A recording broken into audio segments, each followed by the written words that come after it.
तो आप लोगों का स्वागत है आई एम दी फेटेड विलेन के 11th एपिसोड के अंदर। तो हम लोगों ने पिछले एपिसोड में देखा था कि रॉबिन ने गुचेंग को बता दिया था कि ये दुनिया उसके सपनों के अंदर अक्सर आया करती है। गुचेंग को ये बात काफी ज्यादा जानी पहचानी लगती है, इसीलिए वो सिस्टम से कहता है कि इसे मेरे लिए एनालाइज करो। इसीलिए एपिसोड की शुरुआत में गुचेंग यानियो से कहता है कि तुम इसे बात के लिए रेडी रह जाओ और इसका अच्छे से ख्याल रखना। इसके बाद सिस्टम गुचेंग को बताता है कि रॉबिन रिकार्नेशन है high priestess of dynasty from the immortal palace. इसके बाद गुचेंग से हमें पता चलता है कि रॉबिन के पास जो फिजिक है वो निहाइलेट डायनेस्टी फिजिक है, जो कि स्पेस और टाइम को कंट्रोल करने का पावर देती है। और बेशक ये काफी ज्यादा पावरफुल फिजिक थी पिछले टाइम में जब डिमॉन लॉर्ड ने पूरे यूनिवर्स को डिस्ट्रॉय कर दिया था और इसी वजह से पूरा इमॉर्टल पैलेस भी बर्बाद हो गया था। तो फिर वहाँ की हाई प्रीस्टेस ने अपनी पावर का इस्तेमाल किया जिससे वो यूनिवर्स बनने से पहले ही चली गई और उन्होंने वहाँ पे एक दुनिया को बनाया जिसका नाम सेलेस्टियल बोट ऑफ क्रिएशन था। इसके बाद वो इसी तरीके से और भी कई सारे रास्तों में गई जिससे होने वाली कैलेमिटीज यानी तबाही को रोका जा सके। इसके बाद डिमॉन लॉर्ड की जो आर्मर मेमोरीज थी वो पूरी तरीके से घायल हो गई और इसीलिए सिस्टम का इफेक्ट गुचेंग के ऊपर लगातार कमजोर होते जा रहा है।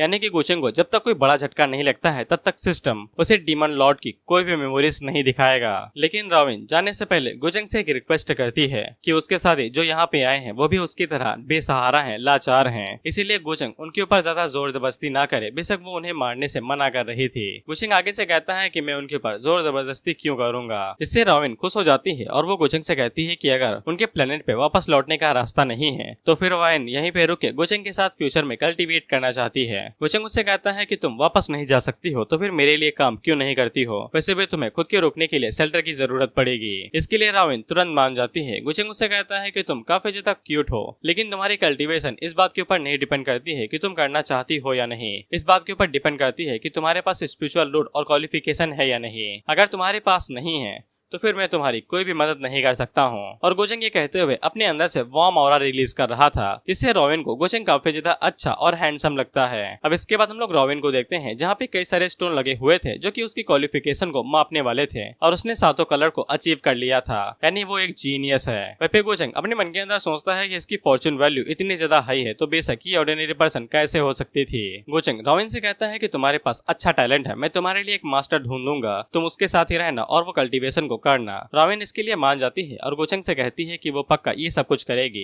गुचेंग उसे कहता है कि मैं तुम्हें एक पावरफुल कल्टीवेशन टेक्निक दे रहा हूँ, मुझे निराश मत करना। वह भी रॉबिन को कुछ महसूस तो होता है लेकिन उसे कुछ भी समझ में नहीं आता है, लेकिन वो इस टेक्निक के अंदर से पावरफुल ऑरा महसूस कर पा रही थी और मुझे लगता है कि गुचेंग ने इसके ऊपर भी स्लेव मार्क लगा दिया है ताकि फ्यूचर में कोई परेशानी न हो। वह भी रॉबिन गुचेंग से कहती है कि वो उसकी दया को कभी भी नहीं भूलेगी और भले ही वो उसे रीपे ना कर पाए लेकिन वो उससे हमेशा लॉयल रहेगी अपनी जिंदगी भर। गुचेंग यान्यू से कहता है जाओ और जाके इसे नए कपड़े दे दो और नहाने के लिए बात रेडी करो। पेपे गुचेंग मन के अंदर सोचता है कि वो टेक्निक प्रैक्टिस करने के बाद तुम लॉयल रहती हो या नहीं रहती हो ये तुम्हारे ऊपर डिपेंड ही नहीं करता है। मैंने बताया ना कि इसने पहले ही स्लीव मार्क लगा दिया है ताकि फ्यूचर में कोई परेशानी ना हो। अब इसके बाद हम लोग जियांग चन को देखते हैं और उसे होश आता है तो निटियान उससे कहता है कि तुम्हारी आंखें खोल गई। जियांग चन उठते ही उन लोगों से पूछता है कि रॉबिन कहाँ है। नियांटन उसे बताता है कि वो उसे आधा दिन हो गया है और वो अभी तक वापस नहीं आई है। साइड में एक लड़की बैठी हुई थी, वो आगे से कहती है कि उसे क्या ही फर्क पड़ता है वो आए या ना आए, अगर उसने हमें आर्कोलॉजी के लिए इनवाइट न किया होता तो हम लोग इतने बुरे हालातों में न फंसे होते।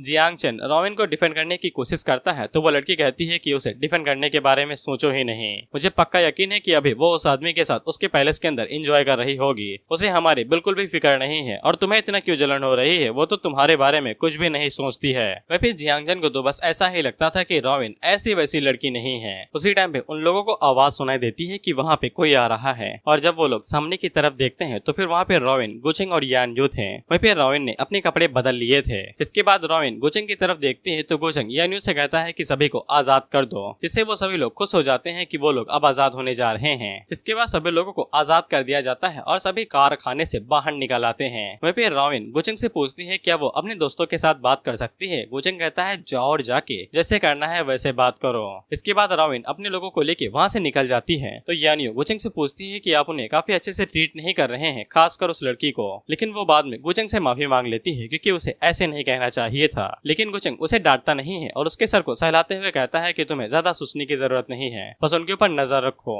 इससे यान्यू को समझ में आ जाता है कि गुचेंग दूध का दूल्हा नहीं है, रॉबिन को लेके उसके कुछ अलग ही विचार हैं। अब इसके बाद हम लोग रॉबिन के क्लासमेट्स को देखते हैं जहाँ पे वो आपस में बात कर रहे थे कि गुचेंग काफी ज्यादा अच्छा इंसान है, वो हमें जाने दे रहा है। लेकिन ये चमकीलो बाले वाली लड़की आगे से कहती है कि वो हमें काफी टाइम से बंद रखे हुए थे, उन्हें कम से कम हमें कंपनसेट करना चाहिए। जिसपे एक बंदा उसे कहता है कि मैंने सुना है कि तुम्हारे ग्रैंडफादर मिलिट्री के अंदर एक ऑफिशियल हैं। जिसपे ये लड़की आगे से कहती है कि जब इन्हें पता चल जाएगा कि यहाँ पे क्या चल रहा है और अगर ये वापस चले जाते हैं तो ये अपने ग्रैंडफादर को यहाँ पे लेके आएगी और इन लोगों को अच्छा सबक सिखाएगी, इन की मास्टर्स को। वापिस जियांग चन रॉबिन से पूछता है कि उस बंदे ने हम लोगों को जाने कैसे दिया और तुमने कपड़े क्यों बदल लिए। जिसपे रॉबिन उन्हें बताती है कि कुछ खास बात नहीं है, गुचेंग ने बस उससे उसके बैकग्राउंड और प्लेनेट के बारे में पूछा। जिसपे रॉबिन ने उसे सही सही जवाब दिया, जिससे गुचेंग खुश हो गया और गुचेंग कोई बुरा इंसान नहीं है, न ही वो उनके प्रति कोई बुरे इंटेंशन रखता है। जियांग चन उसे पूछता है कि तुम्हारे आगे के क्या प्लान है। जिसपे रॉबिन आगे बताती है कि वो गुचेंग से कह के उन लोगों के लिए एक सेफ जगह ढूंढवा देगी जहाँ पे वो लोग रह सकेंगे और अगर उसे कुछ रास्ता मिल जाता है उन्हें वापस भेजने का तो वो उन्हें वापस भेज देगी। जियांग चन उसे पूछता है तुम्हारे बारे में क्या तुम हमारे साथ नहीं आओगी। जिसपे रॉबिन मना कर देती है और आगे से कहती है कि वो यहाँ पे यंग मास्टर की साइड पे रह के उसके साथ ही रहेगी, इसीलिए वो उन लोगों के साथ नहीं जा सकती है। शायद से दीदी को पता नहीं है कि यंग मास्टर के पास पहले से ही कई सारी लड़कियां हैं और एक प्लेटिनम वाइफ भी है। बेशक जियांग चन को इससे दिक्कत होती है और वो उसे कहता है कि उसने तुम्हें फोर्स तो नहीं किया है कि तुम हमारे साथ नहीं जा सकती हो। जिसपे रॉबिन आगे से कहती है कि मैंने कुछ भी नहीं किया है, मैं यहाँ पे खुश रहने वाली हूँ, मैंने तुम्हें अपने ड्रीम के बारे में बताया था, इसलिए अब मैं तुम लोगों के साथ और ज्यादा नहीं रह सकती हो।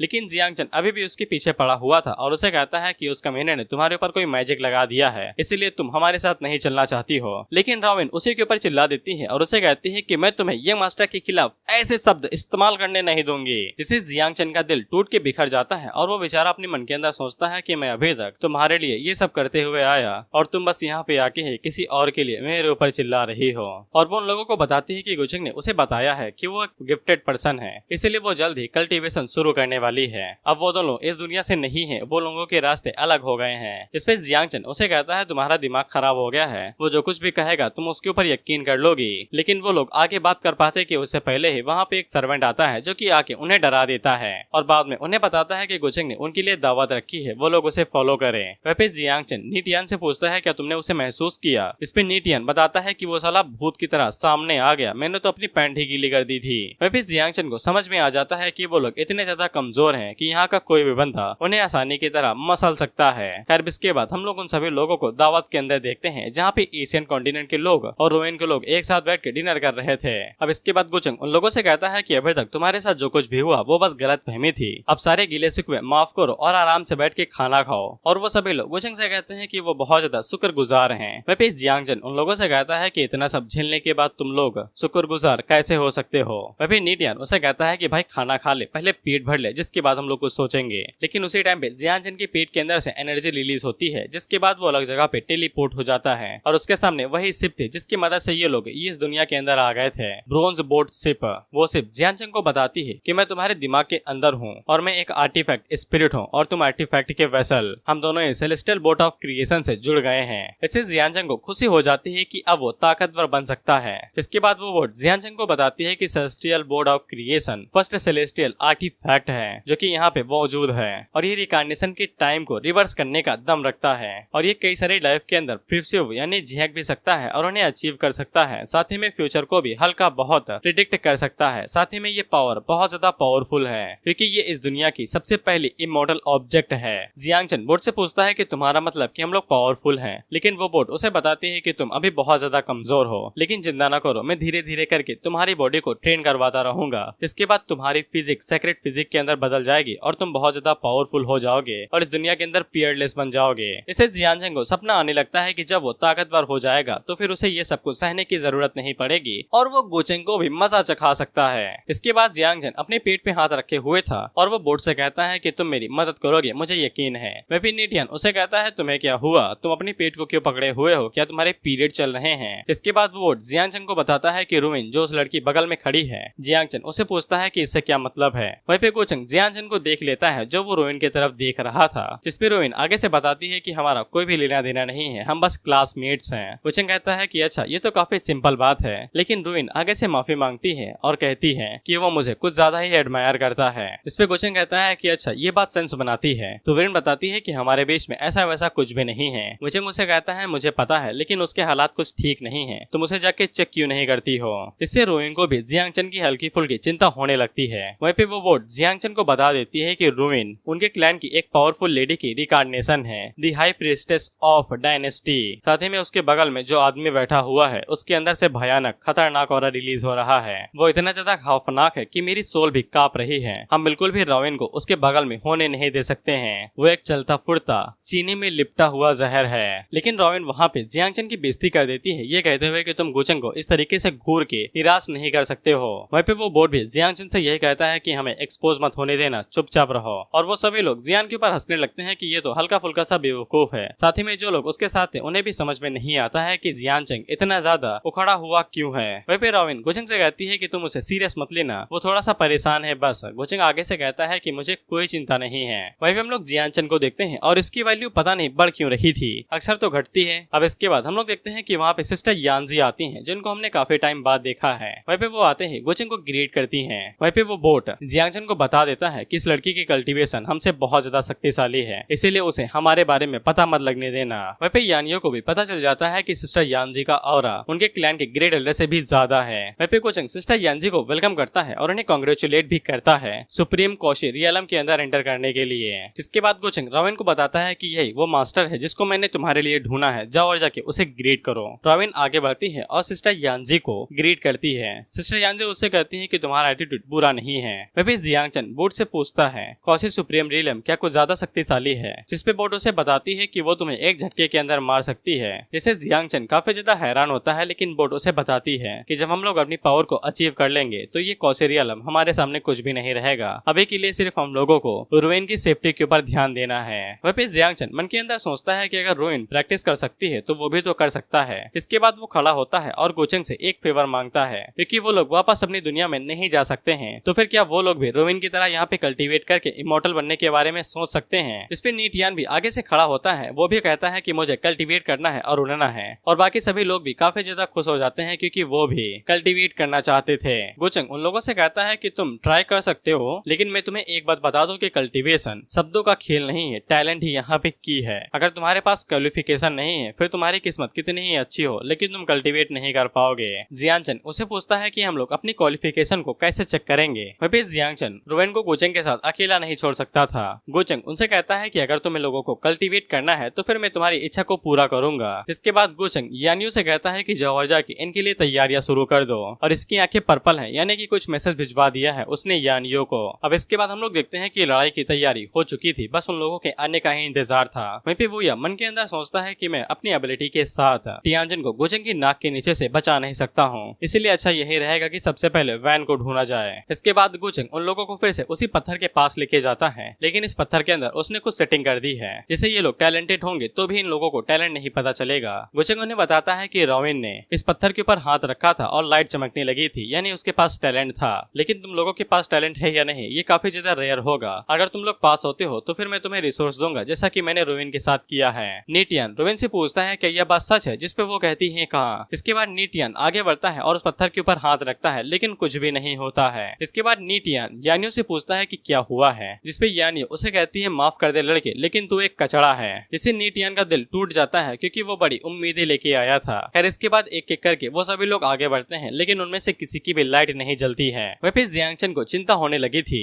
लेकिन वो बोट उनसे कहती है कि तुम्हें चिंता करने की जरूरत नहीं है, तुम अपने टैलेंट के साथ उन्हें सरप्राइज कर दोगे। इसके बाद जियांगचन आगे बढ़ता है और उस पत्थर के ऊपर हाथ रखता है तो सबसे नीचे वाली लाइट जलती है, लेकिन जलने के बाद तुरंत बंद भी हो जाती है, जिससे वो बोट समझ जाती है कि पत्थर के साथ कुछ तो गड़बड़ है। इसीलिए जियांग उन लोगों से कहता है कि इस पत्थर के साथ कुछ तो गड़बड़ है, मैं दोबारा टेस्ट करना चाहता हूँ। लेकिन यानियो उसे मना कर देती है और उसे कहती है कि कुछ भी नहीं हो सकता है। और बाकी सभी लोग भी उसे यही कहते हैं कि उसे कोशिश करना छोड़ देना चाहिए, वो कोई नॉवल का मेन कैरेक्टर नहीं है। इसके बाद गुचेंग उन लोगों से कहता है चलो बच्चा पार्टी, तुम लोगों की यहाँ पे पार्टी खत्म हुई, अब घर वापस लौट जाओ, तुम्हारे पास कल्टीवेट करने का टैलेंट नहीं है। वहीं पे सिस्टर यांसी को अच्छे से पता था कि जियांगचन का टैलेंट बुरा नहीं है, लेकिन उसे समझ में नहीं आता है कि गुचेंग ने स्टोन को इस तरीके से रेडी क्यों करवाया। खैर गुचेंग उन लोगों से कहता है कि मैं तुम्हें सेफ प्लेस भेजे दे रहा हूँ, और वो यानियो से कहता है कि इनके लिए तैयारियां कर दो। वहीं पे जियांग को समझ में आ जाता है कि गुचेंग इसी मौके का फायदा उठाएगा उनसे पीछा छुड़ाने का। वो बोट उसे कहती है कि हमारे पास ताकत नहीं है उसे निपटने के लिए। अगर हम लोग मिस्ट्रेस को बचाना चाहते हैं तो फिर हमें सबसे पहले अपनी ताकत को रिकवर करने के बारे में सोचना पड़ेगा। वहीं पे जियांगचन गुचेंग को भर के गालियां देता है और कहता है पखंडी साला, सेटिंग करने के बावजूद हमें यहाँ पे सिर्फ दिखावा करवाने के लिए लाया कि हम लोग कल्टीवेशन टैलेंट दे सकते हैं। वहीं पे सिस्टर यांजी गुचेंग से पूछती है कि तुम्हें उस लड़की के अंदर ऐसा स्पेशल क्या दिखा है और तुम उसके साथियों के साथ ऐसा बर्ताव क्यों कर रहे हो। इस पे गोचेंग आगे से बताता है कि तुमने देख ही लिया है कि उस लड़की के अंदर कुछ तो स्पेशल बात है और वो फ्यूचर के लिए मेरे लिए बहुत ज्यादा काम की रहेगी। सिस्टर यांजी ये भी पूछती है कि उनमें से कुछ लोगों के पास तो स्पेशल टैलेंट भी था, लेकिन गोचेंग आगे से कहता है मेन कोर्स के सामने बाकी सब कुछ कचड़ा है। इस पे सिस्टर यांजी समझ जाती है और गोचेंग से कहती है कि मैं उसे अच्छे से ट्रेन करूंगी, लेकिन गोचेंग उनसे कहता है कि आपको ज्यादा कोशिश करने की जरूरत नहीं है, बस दिखावा करिए जैसे कि आप उसकी फैमिली हैं और इस दुनिया में हमसे ज्यादा कोई अच्छे लोग नहीं है जो उसके साथ अच्छा बर्ताव करेंगे। अब इसके बाद हम उन लोगों को देखते हैं जहाँ पे गोचेंग के जो गार्ड्स थे वो उन लोगों को जंगल के अंदर ले आए थे। वो सभी लोग आगे से कहते हैं कि हमें तो तुम्हें सेफ जगह पे लेके जाना था, तुम तो हमें ऐसी जगह पे ले आए हो जहाँ पे घर का कोई नामो निशान नहीं है, यहाँ तक कि ये जगह तो बिल्कुल लोगों के रहने लायक भी नहीं लग रही है। वहीं पे वो गार्ड उन्हें घूरते हुए देख रहा था और अपनी पावर को एक्सपेंड कर रहा था। बोट को पता चल जाता है कि यहाँ पे कुछ तो गड़बड़ है और उसी टाइम पे वो गार्ड एक लड़की के ऊपर अटैक करता है और उसे मसल के मार देता है और उसकी खून की छींटे इन लोगों के ऊपर आके गिरती हैं, जिससे ये लोग थर थर कांपने लगते हैं। वहीं पे वो गार्ड उन्हें मारते हुए कहता है कि तुम लोग काफी ज्यादा आवाज कर रहे हो, तुम्हारी हिम्मत कैसे हुई गोचेंग के बारे में बुरा सब कहने की, मैं तुम्हें जान से मार दूंगा। जियांचेंग उन लोगों से चिल्ला के कहता है कि ये हमें मारने वाले हैं, जल्दी भागो यहाँ से। इसके बाद सभी लोग अपनी जान बचाते हुए इधर उधर भागने लगते हैं और वहाँ पे दो गार्ड्स थे वो उन लोगों को पकड़ते हैं। उनमें से एक गार्ड एक बंदे को पकड़ के ऊपर लेके जाता है और उसे नीचे छोड़ देता है। इससे वो धड़ाम से जमीन से टकराता है और उसकी गर्दन टूट जाती है। उसके साथ ही उसकी मौत को देख के काफी ज्यादा घबरा जाते हैं, लेकिन तभी वो गार्ड उनके भी पीछे आने लगता है। तो फिर मोटा वाला बंदा लड़की को पीछे धक्का दे देता है और उसे कहता है कि मर जा, जिसपे वो गार्ड पीछे से उस लड़की की तरफ आगे बढ़ता है और अपने पंजों की मदद से उसके टुकड़े टुकड़े कर देता है। जिसके बाद वो उड़ने वाला बंदा नीटियान की तरफ आगे बढ़ता है तो वो खाई से छलांग लगा देता है, जिससे वो नीचे गिर जाता है। इसके बाद वो बड़ा सा राक्षस जियांगचन की तरफ आगे बढ़ने लगता है, लेकिन जियांगचन जल्दी से जंगल के अंदर घुस जाता है और वहाँ पे किसी पेड़ के पीछे खुद को छुपा लेता है। लेकिन वो दानव एक टाइटन की तरह उसका पीछा करते हुए कहता है, कहाँ हो, मैं तुम्हें देख सकता हूँ, क्या तुम्हें बदला नहीं चाहिए, मैंने तुम्हारे दोस्तों को मार दिया है। वह पे जियांगचन की फटी पड़ी थी क्योंकि उसे अच्छे से पता था कि अगर वो बिल्कुल भी हरकत करता है तो वो एक झटके में मारा जाएगा। लेकिन उसी टाइम पे वो दानव उसे ढूंढ लेता है जो कि बिल्कुल टाइटन की तरह उससे कहता है कि मैंने तुम्हें ढूंढ लिया। जिसके बाद वो उसके ऊपर अटैक करता है तो वो उड़ते हुए दूर जाके गिरता है, लेकिन जियान के अंदर जो बोट थी वो उसको एक शील्ड के जरिए बचा लेती है, जिससे वो बुलों से मरता नहीं है। लेकिन वो गार्ड दोबारा उसके ऊपर अटैक करने के लिए आगे बढ़ ही रहा था कि उसी टाइम पे कोई उस गार्ड के ऊपर अटैक करता है और उसे पीछे खदेड़ देता है। वो दानव सामने की तरफ देखता है तो फिर उसके सामने एक मास्टर आता है जो कि उसे कहता है कि एक मॉडल को मार रहे हो, क्या तुम्हें शर्म नहीं है। जिसपे वो दानव आगे से यही कहता है कि तुम्हारी हिम्मत कैसी हुई किसी को बचाने की जब मास्टर उसे मारना चाहते हैं, तुम हो कौन। जिसपे वो बंदा आगे से कहता है कि मुझे घंटा फर्क नहीं पड़ता है कि तुम्हारा मास्टर कौन है, ये बंदा मेरा है, मैंने इसके ऊपर नजर डाली है, अगर मरना नहीं चाहते हो तो फिर यहाँ से दफा हो जाओ। इस पे वो दानव कुछ भी नहीं कर सकता था और वो वहाँ से निकल जाता है, बस ये कहते हुए कि मास्टर तुम्हें कभी भी नहीं छोड़ेंगे। इसके बाद जियांग आगे बढ़ता है और उस एल्डर को शुक्रिया कहता है, लेकिन उसके अंदर की बोट उसे बताती है कि ये कोई अच्छा इंसान नहीं है, इसके ऊपर ज्यादा भरोसा मत करना। इसके बाद वो एल्डर जियांग को बताता है कि वो एजर पीचर है, यानी कि ये किसी इवल पाथ को फॉलो करता है। बोट उसे मना करता है, लेकिन जियांग को अच्छे से पता था कि इस दुनिया के अंदर अच्छे इंसान है ही कहाँ। अगर वो यहाँ पे सर्वाइव करना चाहता है तो भले ही वो डीमन बन जाए, उसे कोई भी दिक्कत नहीं है, लेकिन वो सर्वाइव करेगा। वहीं पे वो एल्डर उसे बता देता है कि ये डीमन ट्रांसफॉर्मेशन आर्ट है, अगर वो इसको एक्सेप्ट करता है तो फिर वो 118वां सक्सेसर बन जाएगा और डिमोनिक आर्ट्स को फॉलो करेगा। मैं कोई अच्छा इंसान नहीं हूँ, इसीलिए खुद को पहले से ही तैयार कर लो। वहीं पे वो जियांग को मना कर रहा था कि ऐसा कुछ भी मत करो, ये बिल्कुल भी अच्छा सेक्टर नहीं है, लेकिन जियांग के पास कोई भी चारा नहीं था क्योंकि उसे जिंदा रहना था। इसके बाद वो दोनों गार्ड्स गोचेंग के पास आ जाते हैं और उन्हें बता देते हैं कि उन लोगों ने सबका सफाया कर दिया है, लेकिन नीटियान अचानक से किसी पावर को अवेकन कर लेता है और खाई से छलांग लगा के भाग जाता है और उसके बारे में कुछ भी नहीं पता है। वहीं पे वो बड़ा वाला दानव गोचेंग को बताता है कि जियांग को एक मिस्टीरियस ओल्ड मैन ने बचा लिया है। गोचेंग उनसे कहता है कोई बात नहीं है, जाओ जाके तुम लोगों ने अच्छा काम किया, जिससे वो लोग खुश हो जाते हैं। वहीं पे गोचेंग को पता था कि जो लोग बच गए हैं वो स्पेशल ट्रैवलर्स हैं, उनकी सिचुएशन के मुताबिक नीटियान खाई से गिर के मरेगा नहीं। जिसके बाद पता नहीं उसका किससे सामना होता है, लेकिन वो पक्का किसी सीक्रेट टेक्निक का इस्तेमाल करेगा और कल्टीवेशन की पीक पे पहुंच जाएगा। इसके बाद गोचेंग किंग्सवन से पूछता है कि तुम्हारी बहन कहाँ पे है, क्या तुम्हारी उससे कोई बात हुई। किंग्सवन उसे पूछता है कि तुम्हें मेरी बहन की चिंता क्या हो रही है। इसमें गोचेंग आगे से बताता है कि तुमने मुझे अपनी बहन के बारे में बताया तो मैं बस उसके सिचुएशन को लेकर थोड़ा सा क्यूरियस हूँ। इसमें किंग्सवन आगे से कहती है कि चिंता के लिए शुक्रिया, लेकिन वो ठीक काम कर रही होगी, शायद वो लोअर रियलम के अंदर गई होगी मदद से मिलने के लिए, अभी तक उसकी तरफ से कोई भी संदेशा नहीं आया है। इसके बाद गोचेंग किंग्सवन से पूछता है कि तुम अपनी मदर के बारे में क्या सोचती हो, क्या तुम उन्हें मिस करती हो या फिर तुम उनसे नफरत करती हो। किंग्सवन इसका कोई भी जवाब नहीं देती है, उसे जवाब पता ही नहीं है, लेकिन अगर वो गोचेंग की साइड पे है तो वो खुश है। गोचेंग उससे कहता है कि ये अच्छी बात नहीं है, तुम जी फैमिली से छुपी हुई हो, तुम्हें वापस चले जाना चाहिए, जिससे किंग्स वन काफी ज्यादा हैरान हो जाती है। गोचेंग उसे बताता है कि तुम बिल्कुल अपनी छोटी बहन की तरह लगती हो, इसीलिए जब तक तुम मेरे इंस्ट्रक्शंस को फॉलो करती हो तो मैं जी फैमिली को फ्यूचर में अच्छे से कंट्रोल कर पाऊंगा। सो किंग इस बात से हैरान होती है तो गोचेंग उसे पूछता है तुम्हें कोई दिक्कत है क्या तुम मुझसे और ज्यादा प्यार नहीं करती हो, जिसपे किंग्स वन आगे से कहती है कि नहीं भाई, जी फैमिली क्या चीज है, वो तो गोचेंग के लिए किसी भी हद तक जा सकती है। गोचेंग उसे कहता है कि अच्छी बात है कि तुम बदली नहीं हो, हमें इतनी जल्दबाजी करने की जरूरत नहीं है, अभी हमारे पास और भी काम बचा हुआ है। जिसपे किंग्स वन कहती है कि पर्पल मेंशन को निपटाना है, यही ना, हमने काफी टाइम तक इंतजार किया है कि कब तक पर्पल मेंशन पूरी तरीके से अंडर सीज हो जाए। इसके बाद हम लोग पर्पल मेंशन को देखते हैं जहाँ पे हर तरफ तबाही मची हुई थी। वहीं पे हम लोग गो के फादर को भी देखते हैं और वो भी यहाँ पे मजा करने के लिए आए हुए थे। वहीं पे किंग्स वन गोचेंग से पूछती है क्या वो लोग सच में यहाँ पे टियानजिन को बचाने के लिए आएंगे, जिसपे गोचेंग आगे से कहता है कि बिल्कुल वो लोग बचाने के लिए आएंगे। जिसके बाद हम लोग हाओ के फादर को देखते हैं जो कि उसे पूछते हैं क्या तुम्हें टियानजिन मिला,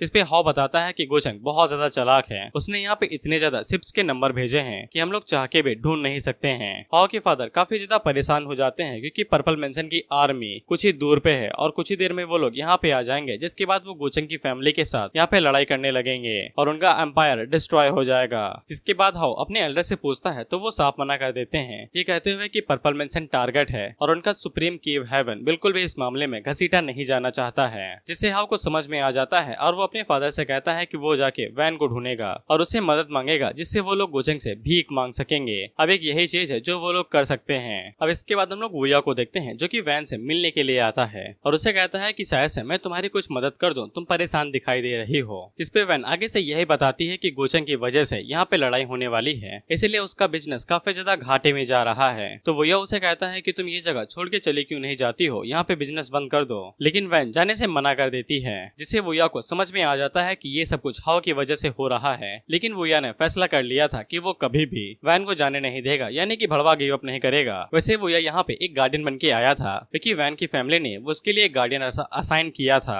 जो कि डर के मारे भाग चुका है, इसीलिए वुया उसकी जगह लेने के लिए आया है। उसी टाइम पे एक लड़की वैन के पास आती है और उसे बताती है कि हाओ उसे मिलने के लिए आया है, लेकिन वैन उसे मना कर देती है, ये कहते हुए कि मैं उसे मिलना नहीं चाहती हूँ। लेकिन हाओ खुद ही वहाँ पे चला आता है जो कि उसे कहता है कि ये मामला अर्जेंट है, सिर्फ वैन ही अब उसे बचा सकती है। लेकिन वैन उसे कहती है कि तुम्हारी अंदर आने की हिम्मत कैसे हुई, बाहर चले जाओ। जिसपे हाओ आगे से माफी मांगता है कि उसकी गलती थी और वो अभी भी उसके ऊपर गुस्सा होगी, लेकिन वो कसम खाता है कि अब से वो उसकी हर एक बात मानेगा क्योंकि बवाल काफी ज्यादा बड़ा हो चुका है। लेकिन वो हाओ को वहीं पे रोक देता है और उसे कहता है कि आगे न बढ़ो। लेकिन वैन आगे बढ़ती है और हाओ से पूछती है तुम मेरी बात मानोगे ना, जिसपे हाओ आगे से कहता है कि वो उसकी बिल्कुल बात मानेगा क्योंकि आर्मी यहाँ पे जल्दी ही आने वाली है, जिससे उनका एम्पायर डिस्ट्रॉय हो सकता है। अगर उन लोगों को ये डिस्ट्रक्शन रोकना है तो फिर उन्हें गोचेंग को यहाँ से भगाना पड़ेगा। इसके बाद हाओ वैन से कहता है कि तुम जानती हो कि मेरा रिलेशनशिप गोचेंग के साथ अच्छा नहीं है, इसीलिए हाओ चाहता है कि वैन गोचेंग से भीख मांगे कि वो यहाँ पे चला जाए, जिससे वर्मिलियन बर्ड एम्पायर को कुछ भी नहीं होगा अगर वो यहाँ से निकल जाता है। लेकिन वैन इसे निराश हो जाती है क्योंकि वैन असल में ये चाहती थी कि हाओ अपनी फैमिली को लेके एम्पायर से चला जाए, इससे उसकी जान तो बच जाएगी भले ही एम्पायर डिस्ट्रॉय हो जाता है। और वो आगे से चिल्लाते हुए कहती है कि तुम्हें क्यों लगता है कि मैं गोचेंग से भीख मांगूंगी, क्या वो मुझसे मिलने के लिए राजी भी होगा, अगर मान भी जाता है तो फिर मैं उसे मनाऊंगी कैसे यहाँ से जाने के लिए। जिसपे हाओ उसे कहता है कि तुम्हें छुपाने की जरूरत नहीं है, मुझे पता है कि तुम दोनों काफी ज्यादा क्लोज हो और तुम उससे मिलने के लिए उसके मेंशन भी अक्सर जाया करती हो, वो भी अकेले।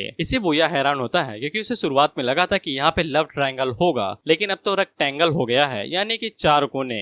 गुफा वाला बंदा वुया से कहता है कि तुम्हारा रिलेशनशिप तो काफी ज्यादा बेकार है भाई। हाओ वैन से कहता है कि मैंने तुम्हें काफी ज्यादा फॉलो किया है और मुझे सब कुछ पता है, अगर यहाँ पे इमरजेंसी ना होता तो मैं ये सब कुछ कहता भी नहीं। लेकिन वैन इस बात को गलत लेती है और आगे से कहती है कि तुम्हें लगता है कि मैं ही सिर्फ वर्मिलियन बर्ड क्लैन को बचा सकती हूँ, इसीलिए तुम्हारे जैसा कौशल रियलम का बंदा अपना सर झुका के मुझसे माफी मांगने आया है ताकि मैं उसकी मदद कर दूं। और वो वैन के ऊपर चिल्लाते हुए कहती है कि इसीलिए तुम लगता है कि मैं उसके साथ चिपकी हुई हूँ, मैं बस तुम्हारी आंखों के अंदर एक बेवकूफ कमीनी हूँ जो इधर उधर घूमती रहती है, यही सब कुछ तुम इस बारे में सोचते हो ना। जिसपे हाओ अपने घुटनों पे आ जाता है और आगे से कहता है कि मुझे पता है कि तुम्हारे पास अपनी वजह हो सकती है, लेकिन वैन उसे वहीं पे चुप करा देती है और उसे कहती है कि तुमने मुझे डिसअपॉइंट किया है, यहाँ से चले जाओ। लेकिन हाओ वैन की तरफ आगे बढ़ रहा था मदद मांगने के लिए, लेकिन वुया उसे रोक लेता है। इसके बाद वो अपनी पावर को रिलीज करते हुए उसे बाहर फेंक देता है। वहीं पे हाओ उसकी पावर को देख के हैरान होता है और उसे कहता है कि तुम्हारा जैसा पावरफुल कल्टीवेटर वैन की साइड पे क्या कर रहा है, तुम्हारा क्या इरादा है। इन दोनों प्रेमी के बीच में बस एक ही बात होती है जो कि मैं एक सेंटेंस में कहूंगा, कहूंगा तू पीछे हट जा, तू पीछे हट जा, मैं तुझे वैन के पास नहीं जाने दूंगा। इसके बाद वो दोनों अपनी पावर को रिलीज करते हैं और फाइट करने के लिए रेडी हो जाते हैं। एक तरफ शेर आगे बढ़ रहा था तो दूसरी तरफ से ड्रैगन। वेपी सिस्टम गोचंग को बताता है कि दो फॉर्चून चूजर वन आपस में लड़ाई कर रहे हैं। वेपी गोचंग ये देख के खुश हो जाता है और कहता है लड़ो सालो, मजा आएगा।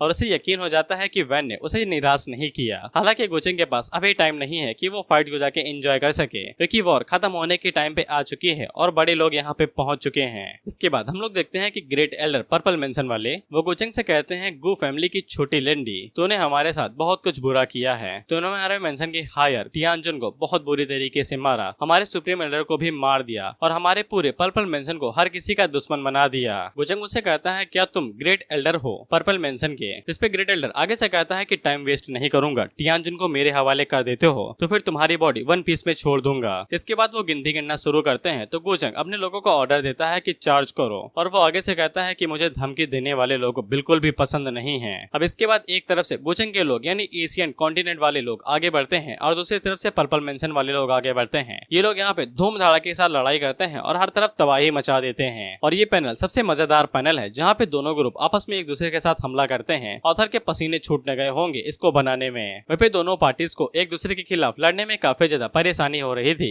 कभी एक पार्टी भारी पड़ती तो कभी दूसरी, लेकिन दोनों के बीच में घाटा तीसरे का हो रहा था, वर्बिलियन बर्ड एम्पायर का। वहाँ पे तबाही मच रहे थे। जो भी लोग थे वो सभी अपनी जान बचाते हुए भागने लगते हैं। वहीं पे ग्रेट एल्डर गोचंग से कहते हैं कि तुम्हें कुछ भी नहीं पता है कि यहाँ पे चल क्या रहा है, मुझे बस एक मूव इस्तेमाल करना है जिसके बाद तुम धूल में बदल जाओगे। गोचंग आगे से कहता है करते क्यों नहीं हो भाई, अगर बोलना ही है तो बोल ही लो या फिर कर ही दो। ग्रेट एल्डर आगे से कहते हैं कि तुम ये सोच रहे हो कि तुम्हारे पास प्रोटेक्टर हो तो फिर तुम्हारे साथ कुछ भी नहीं होगा, मुझे तुम्हें मारने की जरूरत ही नहीं है। इसके बाद हम लोग देखते हैं कि वहाँ पे कई सारे एल्डर आ जाते हैं। फिर गोचंग आगे से उन्हें ताना मारते हुए कहता है कि ये सभी सुप्रीम रियलम पे हैं। पर्पल मेंशन पूरी तरीके से बैटलफील्ड के अंदर हार रहा है, लेकिन इसके बावजूद तुम इतने सारे लोगों को ले आए सिर्फ मेरे लिए। ऐसा लगता है कि तुम्हें मुझसे दिल लगी हो गई है एल्डर। ग्रेट एल्डर आगे से कहते हैं कि मुझे पता है कि तुम्हारी इस पैनी मुस्कान के पीछे एक चालाक लोमड़ी फंसा हुआ है। सेवेंथ एल्डर इसी चक्कर में मारे गए थे, तो बेशक मैं केयरलेस नहीं हो सकता हूँ। इसके बाद वो चारों एल्डर आगे बढ़ते हैं गोचंग के ऊपर अटैक करने के लिए, लेकिन उसी टाइम पे एशियन कॉन्टिनेंट के जो लोग थे वो सब आगे बढ़ते हैं और उन एल्डर्स के साथ फाइट करने लगते हैं। लेकिन ग्रेट एल्डर ने ये भी प्लान बना रखा था कि अगर ये चार हार जाते हैं तो भी उनके पास एक प्लान था। इसके बाद हम लोग देखते हैं कि एक और एल्डर बाहर निकलता है जो कि गोचंग के ऊपर स्नीक अटैक करता है और गोचंग को अपने साथ हेवनली लार्टेन के अंदर खींच के लेके जाता है। गोचंग उसे देख के हैरान हो जाता है क्योंकि ये आर्टिफैक्ट एम्परर लेवल पे था। अब इसे यानयो और किंग जुआन को गोचंग की काफी ज्यादा चिंता होने लगती है। जिसके बाद हम लोग देखते हैं कि गोचंग और एल्डर अलग जगह पे टेलीपोर्ट हो जाते हैं। एल्डर गोचंग को बताते हैं हार्टियान लार्टेन एक खास तरह का आर्टिफैक्ट है जो कि उनको बाहरी दुनिया से बिल्कुल अलग कर देता है। इसके अंदर ऑरा नहीं आ सकता है तो कोई इंसान बिल्कुल भी नहीं आ पाएगा। गोचंग आगे से कहता है कि ये एक पिंजड़े की तरह है ना। जिसपे एल्डर उसे कहते हैं बच्चे तुम अभी समझे नहीं हो, तुम्हारे हालात कैसे हैं, कोई भी प्रोटेक्टर अब तुम्हें बचाने के लिए यहाँ पे नहीं आ सकता है और मुझ जैसा एक सुप्रीम आसानी के साथ ग्रेट सेक्रेट रियलम के तुम जैसे बंदे को मार सकता है। लेकिन गोचंग आगे से हंसते हुए कहता है कि एल्डर आप लकी हैं क्योंकि आपको मरने से पहले सब कुछ समझ में आ जाएगा कि यहाँ पे चल क्या रहा है। इसके बाद गोचंग अपने डिमोनिक एम्परर की पावर्स को एक्टिवेट करता है। अब इसके बाद हम लोग हाउ के फादर को देखते हैं जो कि अपने मेंशन को इस तरीके से बर्बाद होते हुए देख रहे थे और वो आगे से कहते हैं कि हजारों सालों की मेरे एंसेस्टर्स की इनहेरिटेंस मेरे जनरेशन में ही बर्बाद होनी थी। वहीं पे उनका बेटा अलग ही लड़ाई करने में बिजी है। जब वो दोनों लड़ाई कर ही रहे थे उसी टाइम पे वैन उन्हें याद दिलाती है कि वॉर चल रही है और उसी टाइम पे कई सारे धमाके उनके ऊपर आके गिरने वाले थे। लेकिन हाउ जल्दी से आगे बढ़ता है और उन लोगों को रोक लेता है। वहीं पे वुया वैन को गोद में उठा लेता है जिसे हाउ की बहुत बुरी तरीके से जलती है, लेकिन वुया उसे इग्नोर करके वैन से कहता है कि हमें यहाँ से निकलना पड़ेगा, खतरा काफी ज्यादा बढ़ रहा है। वैन उससे पूछती है तुम्हारे बारे में क्या, तो वुया बताता है कि उसे कुछ काम करने के लिए जाना है। इसके बाद वुया वहाँ से निकल लेता है और हाउ अपने मन के अंदर सोचता है कि अभी टाइम पर्सनल फीलिंग्स को ज्यादा महत्व देने का नहीं है, जितना हो सके उतना ज्यादा यहाँ पे लॉस को मिनिमाइज करना पड़ेगा। और वो अपने मन के अंदर सोचता है कि मैं तुमसे बाद में अपना हिसाब किताब बराबर कर लूंगा। वहीं पे वैन अपने मन के अंदर सोचती है कि मेरे दिल के अंदर इसकी पोजीशन नंबर 1 पे है, यानी कि ये अपनी जान दे देगी हाउ के लिए। लेकिन हाउ के दिल के अंदर उसकी फादर और उसकी कंट्री की पोजीशन नंबर 1 है, यानी कि हाउ अपनी कंट्री के लिए जान दे सकता है, वैन के लिए नहीं। और वैन को समझ में आ जाता है कि हाउ उसकी इतनी ज्यादा चिंता नहीं करता है जितनी वो हाउ की करती है। वहीं वुया अपने उस गुफा वाले सीनियर से कहता है कि बाहर आ जाओ, बड़ी मछली फंस चुकी है, हमें बस उसे बाहर निकालना है। जिसपे सीनियर भी आगे से कहता है कि जब तक गू फैमिली के मॉन्स्टर्स यहाँ पे नहीं आते हैं तब तक हम आसानी के साथ अपना काम करके यहाँ से निकल सकते हैं। वहीं पे हम लोग रॉबिन को देखते हैं। अब वो अपनी आंखों के सामने यहाँ पे युद्ध होते हुए देख रहे थे। अब जाके इसी समझ में आ जाता है कि कल्टीवेटर्स वर्ल्ड के अंदर लाइफ का कोई भी महत्व नहीं होता है, कोई भी कभी भी मर सकता है। जिसके बाद वो सिस्टर यांजी से पूछती है वैसे ये युद्ध किस बारे में हो रहा है। इसपे सिस्टर यांजी उसे बस इतना ही बताती है कि ये गोचंग का ही काम है, क्योंकि वो राइटियस पाथ का लीडर है, इसलिए उसका ये काम है कि उसे डीमंस और इंसाफ को लाना ही पड़ेगा। और अभी गोचंग इस दुनिया के सबसे बड़े कल्प्रिट डिमोनिक सक्सेसर के खिलाफ लड़ाई कर रहा है। वहीं पे हम लोग असली डिमोनिक एम्परर को देखते हैं जो कि एक एल्डर के साथ फाइट कर रहे थे और गोचंग जवाबी टक्कर दे रहा था एल्डर को। और एल्डर उसके ऊपर चिल्लाते हुए कहते हैं कि तुम असली डिमोनिक सक्सेसर हो, लेकिन तुमने सभी को धोखा दिया और सभी का काट दिया। इस पे गोचंग आगे से कहता है कि नहीं, यहाँ पे 2-3 लोग हैं जिनको पता है कि मैं कौन हूँ और ऑफ कोर्स तुम उनमें से नहीं हो। इसके बाद एल्डर आगे से स्पेशल टेक्निक का इस्तेमाल करते हुए कहते हैं कि मैं तुम्हें पकड़ लूंगा, इसके बाद पूरी दुनिया के सामने तुम्हारा सच लेके आऊंगा और तुम्हें मार दूंगा, जिसके बाद गो फैमिली सारी दुनिया का टारगेट बन जाएगी। इससे क्या फर्क पड़ता है कि तुम डिमोनिक सक्सेसर हो। इसके बाद वो वहाँ पे स्पेशल टेक्निक का इस्तेमाल करते हैं और खुद को एक जलती हुई चील के अंदर बदल लेते हैं और बताते हैं कि ये एम्परर रियलम की डिवाइन आर्ट है और गोचंग पक्का इसके साथ मारा जाएगा। लेकिन गोचंग वहाँ पे हेलबर्ट को बाहर निकाल लेता है और आगे से कहता है डिमोनिक सक्सेसर का मुझसे कोई भी लेना देना नहीं है, मैं तो डीमन लॉर्ड हूँ। जिसके बाद वो भी सामने की तरफ से अपने बाहुबली वंशज निकाल लेता है जो कि पता नहीं क्या है और वो तेजी के साथ आगे बढ़ते हैं। और बेशक गोचंग की पावर एल्डर से ज्यादा थी, इसीलिए उनकी फट जाती है और वो आगे से कहते हैं कि तुम मुझे मार नहीं सकते हो अगर तुमने मुझे मार दिया। लेकिन उसी टाइम पे गोचंग के धर्मा बॉडीज आगे बढ़ते हैं और उनकी चील को निकल के उन्हें मार देती हैं। वहीं पे गोचंग आगे से कहता है कि तुम इस एम्परर लेवल के आर्टिफैक्ट से बाहर नहीं निकल सकते हो, लेकिन मेरे पास दूसरी भी तकनीकें हैं। इसके बाद गोचंग वहाँ पे एम्परर रियलम की धर्मा डिग्री का इस्तेमाल करता है और एक स्क्रोल के जरिए उस लैंप से बाहर निकाल आता है। वहीं पे गोचंग बाहर निकलने के बाद ग्रेट एल्डर से कहता है कि मुझे पहले से ही पता था कि यहाँ पे कई सारी चीजें हो सकती हैं, इसीलिए मैंने सारी तैयारियां करके आया था। वहीं पे ग्रेट एल्डर उसे कहते हैं कि इसीलिए तुम कुछ ज्यादा ही कॉन्फिडेंट थे। वैसे मेरा भाई कहाँ पे है? भले ही तुम्हारे पास एम्परस डिग्री हो, लेकिन तुम उसे आसानी के साथ नहीं मार सकते हो। पावर के बीच में काफी ज्यादा गैप था। लेकिन गोचंग आगे से कहता है कि उनका कोई भी अंश नहीं बचा है और वो जानबूझ के ग्रेट एल्डर को आगे बात नहीं करने देता है, क्योंकि वो कई सारी बातें ऐसे कर सकता था जिससे गोचंग का टाइम वेस्ट होगा। इसीलिए गोचंग वहाँ पे जानबूझ के अपनी शॉट को बाहर निकालता है और ग्रेट एल्डर के ऊपर अटैक कर देता है। लेकिन ग्रेट एल्डर आसानी के साथ उसके अटैक को रोक लेते हैं और उसे ही डायरेक्ट गोचंग की तरफ डिफ्लेक्ट कर देते हैं और वो स्लश डायरेक्ट गोचंग की शिप की तरफ आगे बढ़ रहा था। यानियो और किंग्स वन इतना ज्यादा घबरा जाती हैं कि वहां से हिल भी नहीं पाती हैं। लेकिन वो अटैक गोचंग की शिप को नहीं टकराता है और उसे साइड में निकल जाता है। लेकिन उस अटैक की वजह से वहाँ की जितनी भी जमीन और उनका जो मेंशन था हाउ के फादर का, वो भी डिस्ट्रॉय हो जाता है। वहीं पे गोचंग अपने मन के अंदर सोचता है कि इस ओल्ड मैन ने मेरे ऊपर डायरेक्ट अटैक नहीं किया, आखिरकार ये ट्रेजेडिक मामला हो जाता, ये सच में एक दोइस्ट है। ग्रेट एल्डर ने गोचंग के ऊपर अटैक इसलिए नहीं किया क्योंकि वो उम्र में काफी ज्यादा छोटा है ग्रेट एल्डर से, और एक ट्रू डोइस्ट होने के नाते वो बिल्कुल ऐसा नहीं कर सकते हैं। इसीलिए गोचंग को उन्हें जानबूझ के मजबूर करना पड़ता है। जिसके बाद वो टियानजुन को बाहर निकाल लेता है और ग्रेट एल्डर से कहता है कि अगर आपके अंदर हिम्मत है तो फिर इसे ले जाइए। ग्रेट एल्डर जैसे ही जियांग को देखते हैं तो फिर उन्हें पता चल जाता है कि गोचंग ने पहले ही फोर सीइंग आई और उसकी केओस बोन को बाहर निकाल लिया है। वुया भी जैसे ही जियांग को देखता है तो वो अपने कदम आगे बढ़ाने वाला था, लेकिन उसका केव वाला मास्टर उसे मना कर देता है और कहता है कि जल्दबाजी करने की जरूरत नहीं है। ग्रेट एल्डर आगे ही अपने कदम बढ़ाने वाला है। वह पे ग्रेट एल्डर के साथ ही ग्रेट एल्डर से कहते हैं कि जाओ और जाके उसे मार दो, उसने हमारी काफी ज्यादा बेइज्जती की है और उसने हमारे लिए जो सभी कांड किए हैं उसकी नफरत हमारे दिल में काफी ज्यादा बढ़ गई है और उसे बिना मारे हम लोग उसे खत्म नहीं कर सकते हैं। यही मौका हमारे पास है, उसके प्रोटेक्टर पता नहीं कहाँ पे हैं। अगर हम लोग ये मौका गवा देते हैं तो हम गोचंग को कभी भी नहीं मार पाएंगे।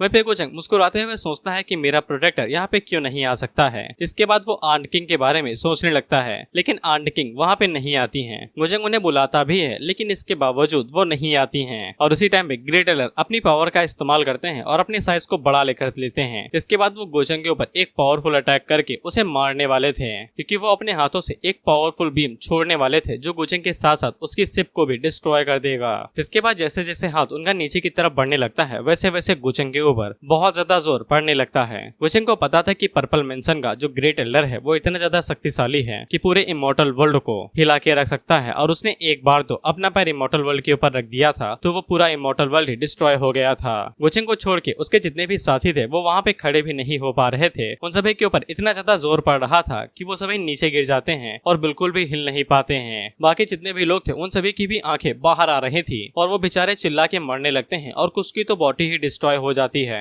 वहीं पे हम लोग रॉबिन को देखते हैं और उसकी तो आंखें बाहर आ जाती हैं, वो इतनी जोर से चिल्ला रही थी और वो सिस्टर यांजी से कहती है कि मेरी बॉडी फटने वाली है, तो सिस्टर यांजी अपनी पावर की मदद से उसके ऊपर प्रेशर हल्का सा कम करती हैं, जिससे वो सरवाइव कर जाए। वहीं पे सिस्टर यांजी को गुचेंग के लिए बुरा लगता है, लेकिन उनकी ताकत इतनी नहीं थी कि वो गुचेंग की मदद कर सके। वहीं पे ग्रेट एलर अपने हाथ को नीचे बढ़ाते हुए गुचेंग से कहते हैं कि तुम्हारा प्रोटेक्टर आज तुम्हें नहीं बचा सकता है, तुम आज यहीं पे मारे जाओगे। लेकिन उसी टाइम पे हम लोग देखते हैं कि वहाँ पे एक नया बंदा आता है जो कि अपनी शॉट का इस्तेमाल करते हुए कहता है कि आजकल के लोग तो मेरे डिसेंडेंट्स को आसानी के साथ बुली कर रहे हैं। इसके बाद वो बंदा सामने की तरफ अपनी शॉट से एक ही स्लैश मारता है और ये स्लैश इतना ज्यादा शक्तिशाली था कि वो ग्रेट एलर के हाथ को धड़ से अलग कर देता है और साथ ही में उनकी पावर को भी गायब कर देता है, जिससे वहाँ पे वो प्रेशर गायब हो जाता है और सभी लोग ठीक हो जाते हैं। वे पे गुचेंग की जो फैमिली ब्लड लाइन थी वो उसकी बॉडी के अंदर उथल पुथल होने लगती है। वे पे ग्रेट एलर के ब्रदर को समझ में आ जाता है कि जिस कल्टीवेटर ने उनके हाथ को काटा है उसका भी लेवल उनके ग्रेट एलर से कम नहीं है, जिसके बाद हमें पता चलता है कि ये ग्रेट एलर और कोई नहीं दरअसल गू लैंग थे, यानी कि गू फैमिली की 18th इंसेक्टर, जो कि आगे से कहते हैं कि साला एक तो मुझे घर वाले बाहर जाने नहीं देते हैं और जब भी मैं चुपके से बाहर निकाला हूं तो कोई ना कोई बेकार चीज होती ही रहती है, और मैंने पहले ही तुम्हारे फाउंडर पर्पल मेंशन वाले को एडवाइस दी थी कि कभी भी यहाँ पे आके लड़ाई दंगा ना करे। ऐसा लगता है कि उसने वो बात तुम्हें बताई नहीं। साथ ही में इंसेक्टर लैंग अपनी एज को रिवर्स कर लेते हैं कस्ट रिवर्स टेक्निक का इस्तेमाल करके। ग्रेट एलर उसे पूछता है कि तुम कौन हो, तो फिर इंसेक्टर लैंग उसे बताते हैं कि मैं लैंग हूँ, गो फैमिली का 18th इंसेक्टर। लेकिन ग्रेट एलर आगे से कहते हैं कि मुझे घंटा फर्क नहीं पड़ता है, तुम तभी भी मरोगे। इसके बाद वो इंसेक्टर लैंग के ऊपर अटैक करते हैं पूरी ताकत के साथ, लेकिन इंसेक्टर लैंग सामने की तरफ से एक ही स्लैश मारते हैं और उसे कहते हैं कि तुम जितना सोचते हो उससे ऊपर के भी लोग यहाँ पे होते हैं। हम देखते हैं कि उनका स्लैश इतना ज्यादा शक्तिशाली था कि वो ग्रेट एलर को बीच से काट देता है और वो दोबारा रिकवर भी नहीं कर पा रहे थे।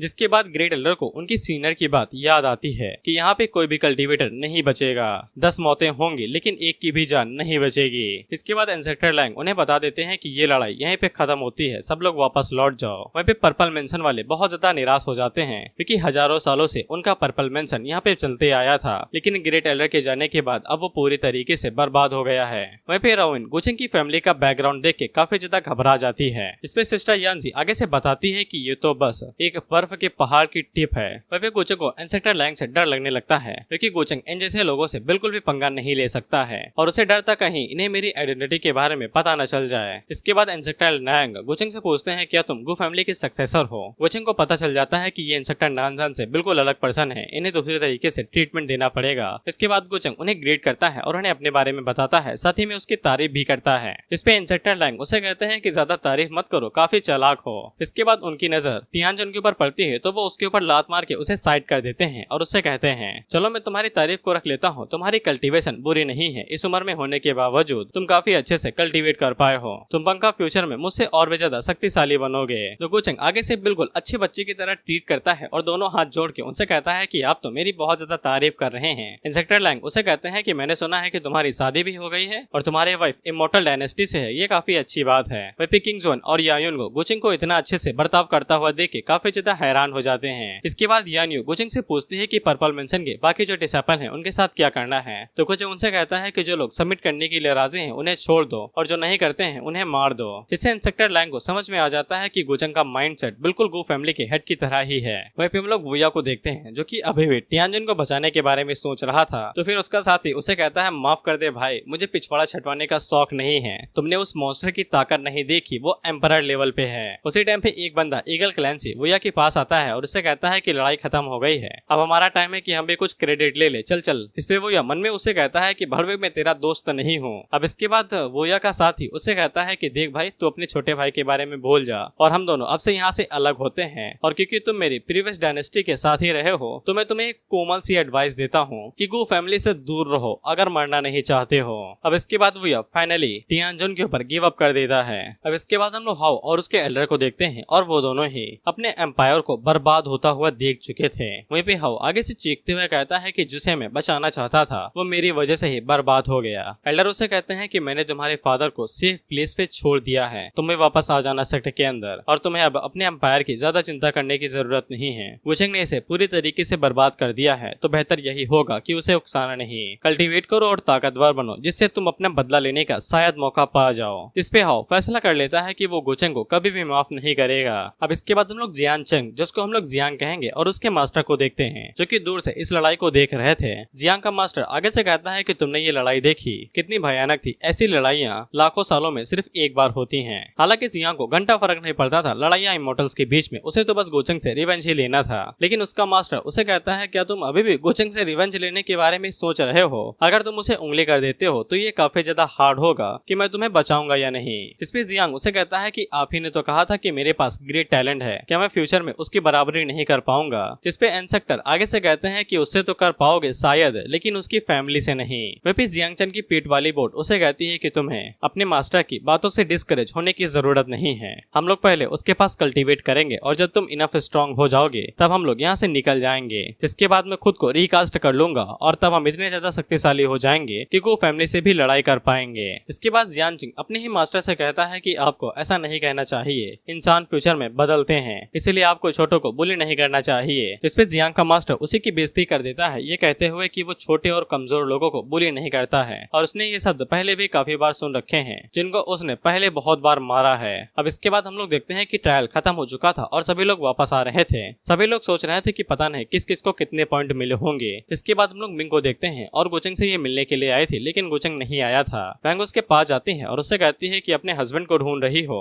शायद वो अभी इस टाइम पे नोटे गिन रहा होगा जो उसने पर्पल मेंशन को खत्म करने के बाद इकट्ठा की होंगी। इसके बाद वो मिंग से कहती है कि उसके घर के अंदर एक बात गूंजती है जिसको बड़े लोग कहते हैं, और वो बात गोचंग के ऊपर परफेक्ट अप्लाई होती है। एक आदमी जो तुम्हें अपना खजाना देने को राजी हो, शायद वो तुमसे प्यार ना करे, लेकिन एक आदमी जो तुम्हें खजाना बिल्कुल भी ना दे, वो पक्का तुम्हें प्यार नहीं करता है। आसान शब्दों में, अगर गोचंग मिंग को अपना खजाना देता है तो शायद वो उसे प्यार करता हो या फिर ना करता हो, लेकिन अगर गोचंग मिंग को खजाना अपना नहीं देता है तो वो पक्का मिंग से प्यार नहीं करता है। अब इसके बाद हम लोग रॉविन को देखते हैं जो कि सिस्टर यांजी के साथ कल्टीवेशन की प्रैक्टिस कर रही थी। सिस्टर यांजी उसे काफी कुछ सिखाती हैं, लेकिन रॉविन आगे से कहती है कि उसे 3 दिन हो गए हैं, लेकिन वो अभी तक अपना स्पिरिचुअल सी ओपन नहीं कर पाई है। सिस्टर यांजी उसे कहती है कि तुम पहले ही काफी अच्छा कर रही हो, तुमने अभी तक अपनी स्पिरिचुअल एनर्जी को सेंस करना शुरू कर दिया है, तुम शायद से 1 महीने के अंदर अपनी स्पिरिचुअल सी को ओपन कर लोगी। लेकिन रॉविन काफी ज्यादा उदास थी क्योंकि गोचंग ने उसे काफी सारी पिल दी थी और उसे लगता है कि वो उन सभी को वेस्ट कर रही है। उसी टाइम पे वहाँ पे गोचंग आता है जो कि उसे कहता है कि तुम्हें पिल्स की इतनी चिंता क्यों हो रही है, तुम बस कल्टीवेशन के ऊपर फोकस करो। और वो साथ ही में अपने पास से और भी कई सारे इंग्रेडिएंट्स, पिल और पोशंस को बाहर निकालता है और रॉविन को दे देता है। यांजी आगे से कहती है कि गोचंग के पास कभी भी रिसोर्सेस की कमी नहीं रहती है।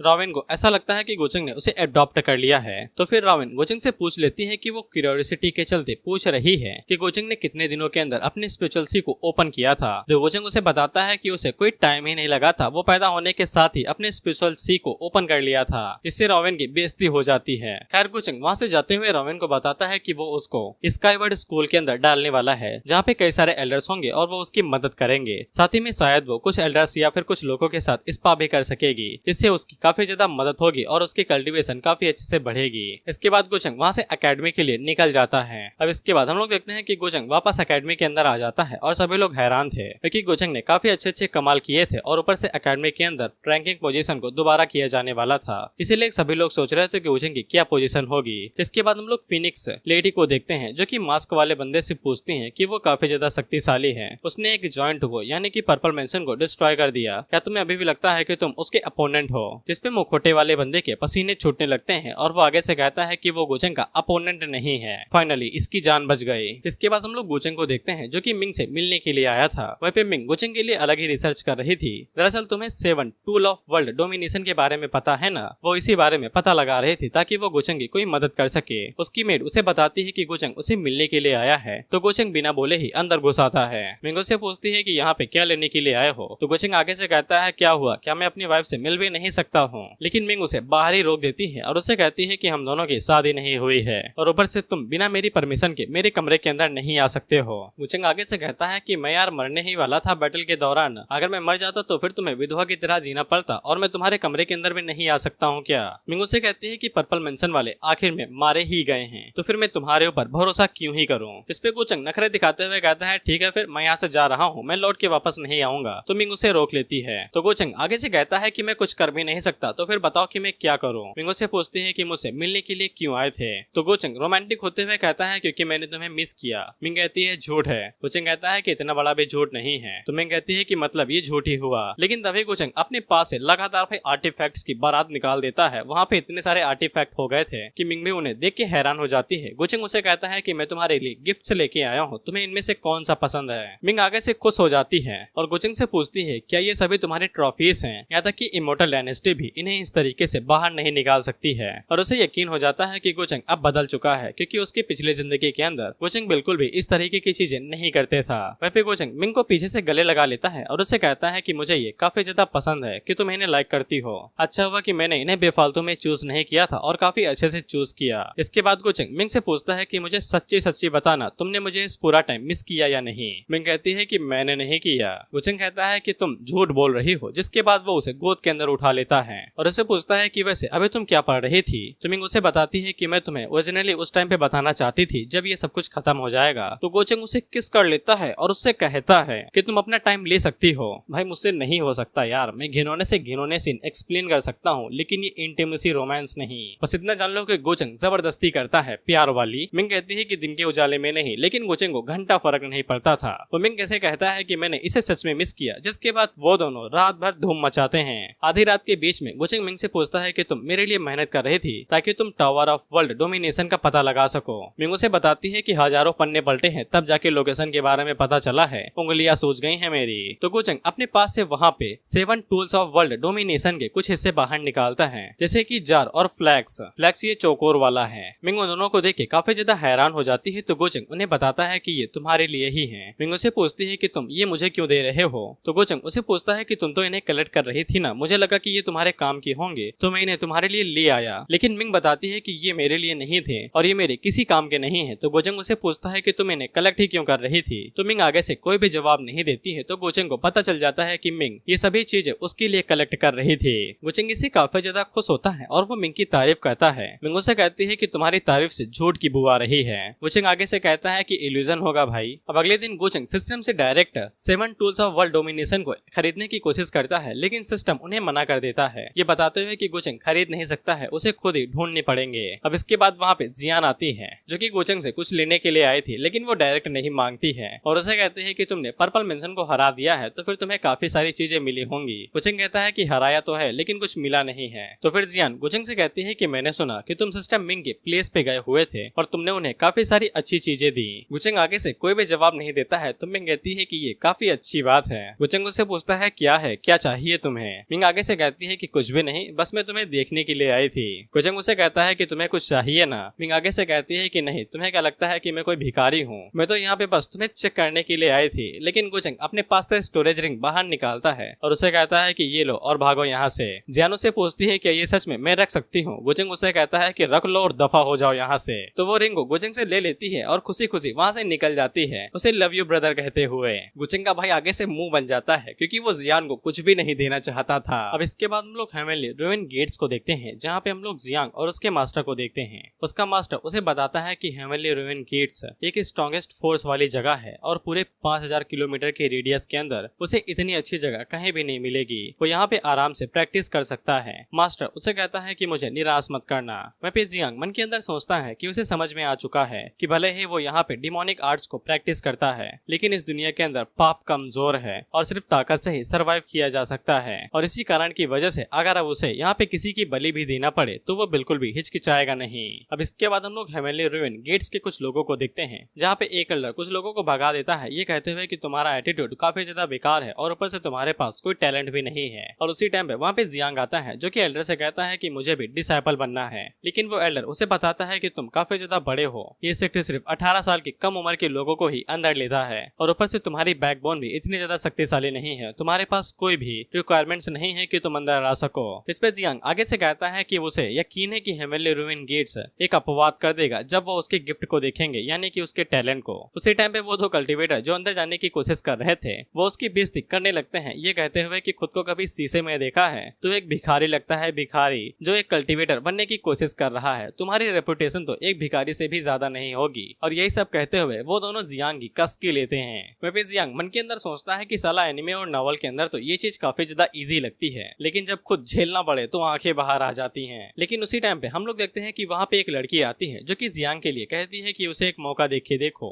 हमें पता चलता है कि इस लड़की का नाम जी चू युए है। वहीं पे जियांग चंग के अंदर वाली बोर्ड उसे बता देता है कि इस औरत के ऊपर भरोसा मत करना है, ये बिल्कुल बहुत ज्यादा खतरनाक है। वहीं पे चू युए उसे कहती है कि लिटिल भिखारी क्या कर रहे हो, जल्दी से आओ, मैंने तुम्हें परमिशन दी है। इस पे जियांग चंग अंदर जाते हुए चू युए से कहता है कि मैं कोई भिखारी नहीं हूँ, मेरा नाम जियांग चंग है। जिसके बाद वो उसे शुक्रिया शुक्रिया कहता है अंदर आने के लिए, मौका देने के लिए। चू युवे उसे कहती है कि मैंने कुछ ज्यादा नहीं किया है। तो फिर जियांग उसे उसका नाम पूछता है तो चू युवे का जो सर्वेंट था वो उसे कहता है कि तुम डायरेक्ट यंग लेडी से नाम कैसे पूछ सकते हो। लेकिन चू युवे बुरा नहीं मानती है और जियांचेंग को अपना नाम बता देती है, जिसपे जियांग वहाँ पे चू युवे के लिए सस्ती नॉवल का एक डायलॉग मारता है कि जब मुलाकात तुमसे पहली बार हुई तब चांद खूबसूरत था और तुम्हारा नाम भी चांद की तरह खूबसूरत है, ये मुकेश भड़वा कह रहा है। चू युवे का सर्वेंट जियांग के ऊपर चिल्लाते हुए कहता है तू मरने वाला है, तेरा रोमांस वोमेंस नहीं चलेगा। लेकिन जियांगचेंग उसके ऊपर भड़कते हुए कहता है कि मैं तो उसके साथ नॉर्मल बात कर रहा हूँ, तुम्हारी इतनी ज्यादा क्यों जल रही है। जिस पर सर्वेंट उससे कहता है कि साले आया नहीं उड़ने लगा। वहीं पे चू युवे को घंटा फर्क नहीं पड़ रहा था कि जियांग क्या कह रहा है, उसे ये फनी लगता है। वहीं पे वो सर्वेंट जियांग से कहता है कि तेरी किस्मत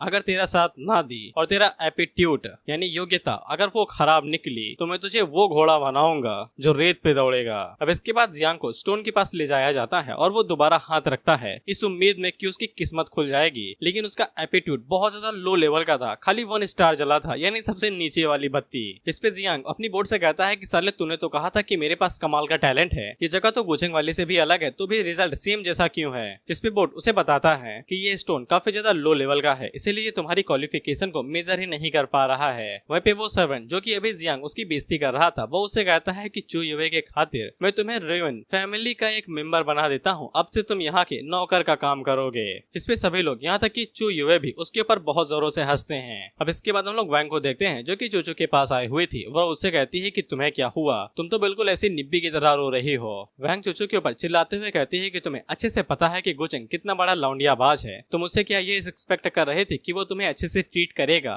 उन जैसे कमीनों से हमेशा तुम्हें दूर रहना चाहिए, तुम्हें उसे कभी मौका ही नहीं देना चाहिए था कि वो तुम्हें टच करे। जिसके बाद वो चूचू से कहती है कि मुझे पहले ही पता चल चुका था कि तुम दोनों के बीच में कुछ तो गड़बड़ है, बस मुझे ये पहले क्यों नहीं पता चला। जिसके बाद वो चूचू से इस तरह का चेहरा बना के उसे कहता है कि मुझे लगा था कि वो बस एक कंट्री की छोटी गली होगी, मुझे क्या पता था कि तुम दोनों पहले ही हाईवे पार कर जाओगे। फिर वो चूचू से कहती है कि तुम्हारा गौरव कहाँ पे गया था सिंटेस होने का, क्या तुम अभी भी उस कमीने गुचेंग के पीछे जाओगी जो तुम्हें बिल्कुल भी प्यार नहीं करता है, क्या तुम अभी भी उसे पसंद करोगी। वैंग को देख के ऐसा लगता है कि वो मोटिवेट करने की जगह पे डिमोटिवेट ज्यादा कर रही है, बेसिकली ताना दे रही है वो। खैर चूचू आगे से प्यार में पड़े हुए मरीज की तरह कहती है, वो भी एक तरफा वाले, कि वो अपने आप को कैसे रोक सकती है। उसे पता है कि गुचेंग कोई अच्छा इंसान नहीं है, लेकिन जिस रास्ते पे वो चली गई है उसे पछतावा हो रहा है, लेकिन अब वो वापस लौट के नहीं आ सकती है। लेकिन इसके बावजूद वो गुचेंग को काफी ज्यादा मिस कर रही है, वो बिल्कुल भी इस तरीके की चीजें नहीं करना चाहती है, लेकिन वो क्या ही कर सकती है। अब इसके बाद वैंग चूचू को एक अच्छी एडवाइस देती है, सच में अच्छी, कि उसे गुचेंग से अब थोड़ा सा दूर रहना चाहिए और बेहतर यही रहेगा कि वो गुचेंग को इग्नोर करे।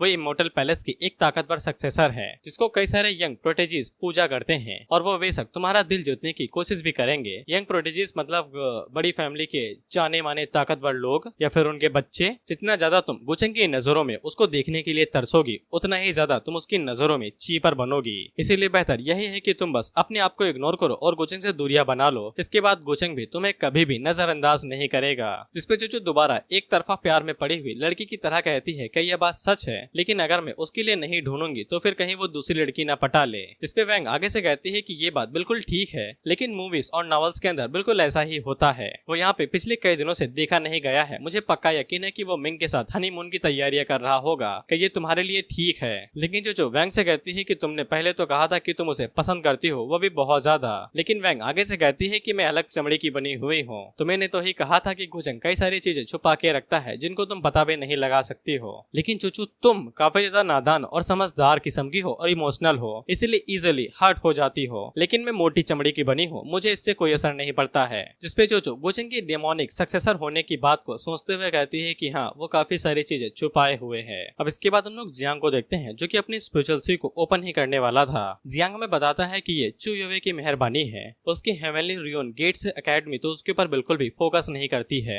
चू युवे ने उसे कुछ पिल दी थी जिसकी मदद से वो यहाँ पे अपनी स्पिरिचुअल सी को ओपन करने वाला है। बोर्ड उसे बताती है कि वो औरत बिल्कुल भी सिंपल नहीं है, उससे दूरी बना के रखो। जिसपे जियांग उसे बताता है कि उसने सुना था कि चू युवे यहाँ पे एक ऑनर गेस्ट की तरह आई हुई है जो कि शायद से हिडन जी फैमिली की एक मेंबर है और वो यहाँ पे किसी बिजनेस से आई है। जिसपे बोर्ड उसे बताता है कि उसने ये पहले ही देख लिया है और उसे ऐसा लगता है कि चू युवे यहाँ पे कुछ लेने के लिए आई है और उसे ढूंढ रही है, और ये काफी ज्यादा डिसरिस्पेक्टफुल तरीका माना जाता है बिना किसी को बताए हुए अंदर घुसना। इसीलिए वो जियांगचन से इतना ही कहता है कि तुम संभल के रहना। वहीं पे हम लोग चू युवे को देखते हैं जो कि अपने मन के अंदर सोचते हैं कि यहाँ पे हाल ही में कई सारे कल्टिवेटर्स दिखाई दे रहे हैं और उसे समझ में नहीं आता है कि इतने सारे कल्टीवेटर इतनी बेकार से जगह पे क्या कर रहे हैं। शायद से ये लोग यहाँ पे किसी बड़ी चीज को खोजने के लिए आए हैं। इसीलिए वो मन के अंदर सोचती है कि मुझे जल्दी अपने ब्रदर को ज्वाइन कर लेना चाहिए। उसी टाइम पे जियांग चुयुवे के पास आता है और वो चुयुवे से कहता है कि उसने जो उसको एल्जियर दिए थे उसकी मदद से वो अपनी कल्टीवेशन को इम्प्रूव कर पा रहा है। वो उसकी इस दया को कभी भी नहीं भूलेगा और उसे जरूर किसी दिन रीपे करेगा। जिसपे चुयुवे ऑफ कोर्स कहती है कि तुम्हें कोई भी रीपे करने की जरूरत नहीं है।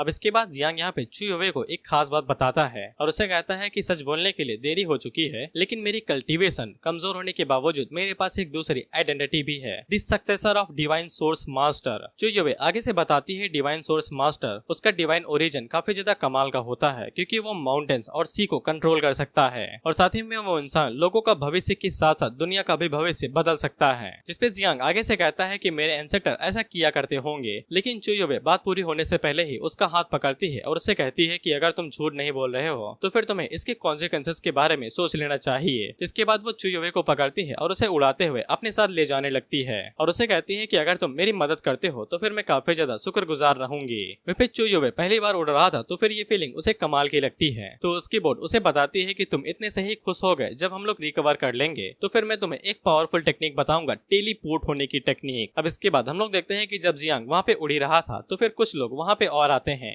जो कि और को नहीं हमारे गुचेंग भाई साहब थे जो कि यहाँ पे किसी बिजनेस से आए हुए थे। वहीं पे जियांग जैसे ही गुचेंग को देखता है तो वो सोचता है कि ये यहाँ पे क्या रहा है। वहीं पे तुम लोगों को पता ही है ना कि जब भी कोई फॉर्च्यून 1 गुचेंग के आसपास घूमता है तो सिस्टम उसे पहले ही बता देता है फूल बन के आते हैं। तो गुचेंग को पता चल जाता है कि जियांग यहाँ पे है और वो उसकी तरफ तिरछा होके देखता है, जिसे जियांग की कुछ सेकंड के लिए फट जाती है। मिंग उसे पूछती है कि तुमने कुछ देखा का? गुचेंग कहता है कुछ भी नहीं, बस एक छोटा सा कीड़ा था उड़ते हुए गया है, मैंने उसे इग्नोर कर दिया। वैसे हम लोग यहाँ पे टावर ऑफ वर्ल्ड डोमिनेशन को ढूंढने के लिए आए हैं, वो मुश्किल नहीं होना चाहिए। अब इसके बाद हेमेल्यू ड्यून गेट का सेक्ट मास्टर बाहर निकलता है और उन दोनों को वहाँ पे वेलकम करता है और वो उन लोगों से पूछता है कि आप यहाँ पे क्या लेने के लिए आए हैं। गुचेंग आगे से कहता है कि ये मेरी वाइफ मिंग है जो कि इमोर्टल डायनेस्टी की प्रिंसेस है, लेकिन मिंग उसे चुप करा देती है और अपने बारे में बताती है कि वो बस क्राउन प्रिंसेस है और वो उन लोगों से कहती है कि आपको ज्यादा पोलाइट होने की जरूरत नहीं है, हम लोग यहाँ पे कुछ टाइम के लिए ही आएंगे, ज्यादा परेशान नहीं करेंगे। वो सभी एल्डर्स मिंग से कहते हैं कि आप काफी ज्यादा पोलाइट हैं, अगर आपको कुछ भी चाहिए हो तो हमें बता दीजिएगा, हम आपकी पूरी मदद करेंगे। और मन के अंदर सोचते हैं उम्मीद करता हूँ कि गुचेंग हमारे सेक्ट को भी खत्म न कर दे। अब इसके बाद हम लोग मिंग को देखते हैं जो कि गुचेंग को बताती है हेमेल्यू रुइन गेट का मास्टर हमें देख के कुछ ज्यादा ही सरप्राइज नहीं था, ऐसा लगता है कि हमसे पहले भी यहाँ पे कुछ लोग आ चुके हैं। गुचेंग आगे से कहता है कोई बात नहीं है, आने दो जितने को आना है, कितने भी आए, कौन पहले आए कोई फर्क नहीं पड़ता है, अगर उन लोगों ने हमसे कुछ भी चुराने की कोशिश की तो फिर हम उन्हें। लेकिन गुचेंग मिंग से ज्यादा गुस्सा थी और वो कहती है कि हम उन्हें मार देंगे। इससे गुचेंग भी हैरान होता है, ये सोच के ये तो दिन प्रतिदिन खूंखार होती जा रही है, पता नहीं शादी के बाद क्या होगा, कहीं बर्तन न मंजवा ले। अब इसके बाद हम लोग गुचेंग को उसके रूम के अंदर देखते हैं और वो अपने एक पपेट से कहता है कि जाओ और जाके उस बंदे के ऊपर नजर रखो, जियान के ऊपर, वो जहाँ भी जाता है आके मुझे रिपोर्ट कर देना। इसके बाद वो पपेट वहाँ से चला जाता है। मिंग एक नजर के अंदर ही उस पपेट को पहचान लेती है कि एशियन रिकार्नेशन सुप्रीम बीइंग का पपेट है जो अपने सक्सेसर के लिए छोड़ के गया था सेलेस्टियल एशियन कॉन्टिनेंट के अंदर। गुचेंग मिंग से कहता है कि तुम्हारी आंखें कमाल की हैं, एक नजर के अंदर ही पहचान लिया कि वो कहाँ से आया है, पूरी जन्म कुंडली खोल के बाहर निकाल दी उसकी। खैर हमारे लिए टावर ऑफ वर्ल्ड डोमिनेशन ढूंढने के लिए इतना काफी होगा। मिंगो से पूछती है तो अब हम लोग क्या करने वाले हैं? तुम मुझे यहाँ पे इसलिए लेके आए थे क्योंकि तुम कह रहे थे कि हमें वो टावर ढूंढना है, लेकिन ऐसा लगता है कि तुमने पहले ही सारी तैयारियां कर ली हैं। गुचेंग मुझसे कहता है क्या तुम खुश नहीं हो? मुझे लगा कि मैं तुम्हें अपनी साइड पे रख लूंगा तो फिर हम लोग कुछ टाइम के लिए अपना टाइम स्पेंड कर पाएंगे और मौज मस्ती करेंगे। लेकिन मिंग आगे से बताती है कि ऐसा नहीं है, वो खुश है, लेकिन उसे कभी कभी ऐसा फील होता है कि उसकी एबिलिटी और स्किल्स उसके मुकाबले काफी ज्यादा कम है और उसे बिल्कुल यूजलेस सा फील होता है। और अगर एक दिन उसकी आइडेंटिटी एक्सपोज हो जाती है तो फिर क्या उसके साइड में खड़ी होकर पूरी दुनिया से वो लड़ पाएगी गुचेंग की खातिर? लेकिन गुचेंग मिंग को अपने पास लाता है और उसे कहता है कि ऐसा कभी भी नहीं होगा और मन के अंदर सोचता है कि ये जब भी होगा तब मैं इनविंसिबल होऊंगा। और मुझे अभी तक गुचेंग की असली कल्टीवेशन बिल्कुल भी नहीं पता है, उसकी डिमोनिक कल्टीवेटर वाली वो अभी तक दिखाई ही नहीं गई है और जब दिखाई गई थी तब वो शायद कौसी सुप्रीम रियलम पे था। जिसके बाद हम लोग याओजिंग नाम के एक बंदे को देखते हैं जो कि चुयुवे का शायद भाई है। उसी टाइम में याओजिंग के पास एक लड़की आती है जो कि उससे कहती है कि मैंने तुम्हें काफी टाइम से नहीं देखा। जिसपे याओजिंग उससे कहता है चेंग निंग मैंने भी तुम्हें काफी टाइम से नहीं देखा है, यहाँ पे क्या लेने के लिए आई हो? जिसपे निंग आगे से कहती है कि तुम लोग यहाँ पे पहले ही आ गए हो, क्या तुम लोगों को कुछ मिला? जिसपे याओजिंग आगे से कहता है कि अभी तक तो नहीं। निंग याओजिंग को एक प्रस्ताव देती है कि हम दोनों एक साथ मिलकर टावर ऑफ वर्ल्ड डोमिनेशन को ढूंढते हैं, जिसके बाद हम लोग लड़ाई करेंगे और जो भी विजेता होगा वो टावर को ले सकता है। जिसपे याजिंग आगे से कहता है कि पहली बात मुझे ये बताओ कि तुम्हारी चेन फैमिली को टावर ऑफ वर्ल्ड डोमिनेशन के बारे में कैसे पता चला। इसपे निंग आगे से कहती है कि तुम्हारी फैमिली के अंदर ही सिर्फ कोई ऐसा बंदा नहीं है जो कि प्रिडिक्शन कर सकता है, और इसके अलावा चेन फैमिली यहाँ पे आ चुकी है। उसी टाइम पे हम लोग देखते हैं कि चुयोबे जियांग को लेके वहाँ पे याजिंग के पास पहुंच जाती है और वो मन के अंदर सोचती है कि ये भी यहाँ पे आ गए। जिसके बाद वो जियांग की तरफ देख के सोचती है कि ये आदमी कौन है, क्या उसका लवर है। वह फिर चुयोबे याजिंग के गले लग जाती है और उसे बताती है कि हमारे पास एक गुड न्यूज है। इसके बाद चुयोबे याजिंग के कान में कुछ कहती है, वही सब बातें बता रही होगी कि ये सोर्स मास्टर है। वह फिर निंग उन दोनों से कहती है कि देखो ये नॉवल है, सीक्रेट के अंदर इस तरीके से बातें नहीं की जाती हैं, क्या छुपा रहे हो, जल्दी से बता दो। इसपे चुयोबे उसे कहती है कि तुम साइड कैरेक्टर हो, चुप रहो, इससे तुम्हें कोई फर्क नहीं पड़ता है। वह फिर जियांग की अंदर की बोर्ड आगे से कहती है कि ये सभी लोग बहुत ज्यादा शक्तिशाली हैं। जिसपे जियांग आगे से कहता है कि ये पूरा माउंटेन ही साला एक्स्ट्राऑर्डिनरी है, हर कोई साला ताकतवर है हमें छोड़ के। जिसपे बोर्ड आगे से कहता है कि क्या कर सकते हैं, अब देखते हैं कि ये लोग यहाँ पे क्या करने के लिए आए हैं। उसके बाद चुयोबे अपने भाई को बताती है कि उसने सुना है कि हेवनली रिवेन गेट पे आज कुछ और कल्टीवेटर आए थे और उनके ऑरा के मुताबिक वो हम लोगों से कम ताकतवर नहीं है। याजिंग यही सोचता है क्या वो लोग किसी दूसरे बड़े शक्ति से यहाँ पे आए हुए हैं क्या। वह पिनिंग आगे से चुयोबे से पूछती है क्या तुम्हें उन लोगों के ओरिजिन के बारे में पता है कि वो लोग कौन हैं। जिसपे चुयोबे आगे से बताती है कि उसे नहीं पता है, वो काफी जल्दी में थी, उसने उन्हें बस पीछे से ही नोटिस किया था। इसके बाद जियांग आगे बढ़ता है और वो उन लोगों को ग्रीट करता है जबान के ऊपर छाछनी लपेट के। इसीलिए निंग उसे कहती है कि काफी अच्छी बातें कर लेते हो छाछनी लपेट के। वह पे निंग अपने मन के अंदर सोचती है कि चुयोबे इस आदमी के साथ पूरा टाइम अकेले थी, जरूर इसके अंदर कुछ तो स्पेशल बात होगी। इसके बाद निंग उन दोनों भाई बहनों से कहती है कि उसने जिन कल्टीवेटर्स के ग्रुप को देखा था वो उनसे मिलना चाहती है, क्योंकि वह टावर ऑफ वर्ल्ड डोमिनेशन की लोकेशन अभी तक अननोन है, शायद से वो लोग उनकी कुछ मदद कर सके।